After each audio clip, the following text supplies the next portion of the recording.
Stojasi Vilniaus Siemens arena. Deividas Loganas su kamuoliu. 6 sekundės iki ketvirtojo kėlinio pabaigos. Loganas prieš Novelį Bungų Kolo. Loganas likus sekundai. Meta sudėtingą metimą ir pataiko Vilniaus Lietuvos Rytas. Iškovoja antrąją pergalę Europos taurėje. Deividas Loganas palaidoja Maskvos Srities Chimki komandą. Ir dabar šio epizodo vaizdo peržiūra, tačiau buvo akivaizdu, jog Deividas Loganas spėjo išmesti kamuolį ir Vilniaus Lietuvos Ryto komandos kapitonas, Vilniaus Lietuvos Ryto komandos generolas išplėšė vilniečių pergalę. 16 taškas Deividui Loganui, 93-91. Metimas paskutinė sekundė pasiekė tikslą.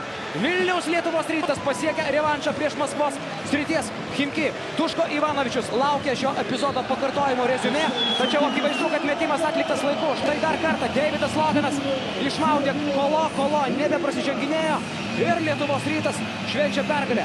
Fantastiškas krepšinio vakaras ir nieko čia nepridėsi. Antra pergalė Vilniaus Lietuvos Rytas kelyje į kitą Europos taurės etapą. Žaidžia solidžiai.